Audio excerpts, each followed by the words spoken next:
हो चुका आगाज रण बदलने की तैयारी है, हो चुका आगाज रण बदलने की तैयारी है। इतिहास वही रचेगा संघर्ष जिनका जारी है। तो जी हाँ भाइयों बहनों, आपके अपने जिला पंचायत क्षेत्र सोहावल प्रथम से इस बार बड़े भैया प्रदीप यादव समाज सेवी जी की पत्नी श्रीमती सुषमा यादव जी इस बार मैदान में है। और आप सभी सोहावल की जनता जनार्दन से मेरा हाथ जोड़कर निवेदन है कि कृपया आप अपना बहुमूल्य कीमती वोट देकर बड़े भैया समाज सेवी प्रदीप यादव जी की पत्नी श्रीमती सुषमा यादव जी को भारी से भारी मतों से विजयी बनाएं। अब की जिताना है, जिला पंचायत बनाना है। अब की जिताना है, जिला पंचायत बनाना है। सोहावल प्रथम से सुषमा यादव को जिताना है। सोहावल प्रथम से सुषमा यादव भाभी को जिताना है। अब की जिताना है, जिला पंचायत बनाना है। अब की सोहावल प्रथम से सुषमा यादव को जिताना है।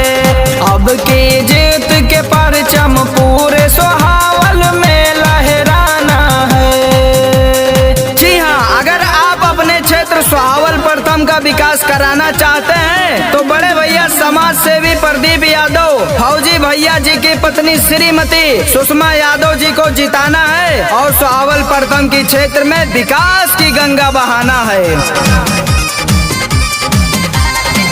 जान जान के प्रदीप भैया आँखों के तारे हैं। दुखिया गरीबों के हरदम बनते सहारे हैं। जान जान के फौजी भैया आँखों के तारे हैं। दुखिया गरीबों के हरदम बनते सहारे हैं। श्रद्धा पुराना है, सुषमा यादव को जिताना है। श्रद्धा पुराना है, सुषमा भाभी को जिताना है। सोहावल प्रथम से अब की जिला पंचायत बनाना है। सोहावल प्रथम से अब की जिला पंचायत बनाना है। सुना है समंदर को बड़ा गुमान आया है, सुना है समंदर को बड़ा गुमान आया है। उस तरफ ले चलो कश्ती जिधर बड़ा तूफान आया है। तो जी हाँ बहनों भाइयों, आपके अपने जिला पंचायत क्षेत्र सोहावल प्रथम से आपके अपने चहेते, आपके अपने बेटे ग्राम सभा दौलतपुर के बेटे प्रदीप यादव समाज सेवी जी की पत्नी श्रीमती सुषमा यादव जी इस बार मैदान में है। आप सभी जनता जनार्दन से मेरा हाथ जोड़कर निवेदन है कि आप अपना कीमती बहुमूल्य वोट देकर बड़े भैया समाज सेवी प्रदीप यादव और फौजी भैया जी की पत्नी श्रीमती सुषमा यादव जी को भारी से भारी मतों से विजयी बनाएं।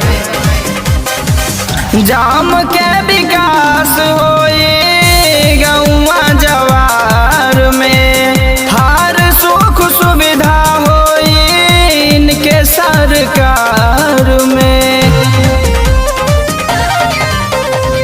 बिना भेदभाव सबकी करते मदद है। जीती है चुनाव भाभी कौनो न शक है। धूल चटाना है, विरोधियों को दूर भगाना है। धूल चटाना है, विरोधियों को दूर भगाना है। जीत के पगड़ी सुषमा यादव जी को पहनाना है। सोहावल प्रथम से अब की जिला पंचायत बनाना है।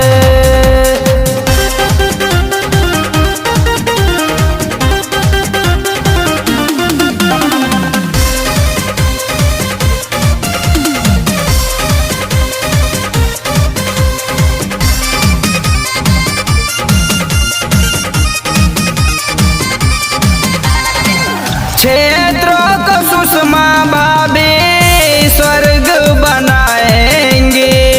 बेरोजगार को रोज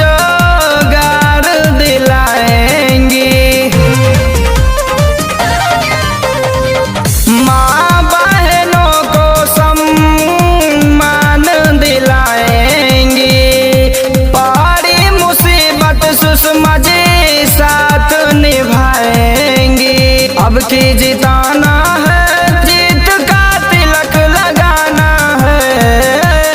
अब की जिताना है, बात अनसुख ना भुलाना है। सोहावल प्रथम से अब की जिला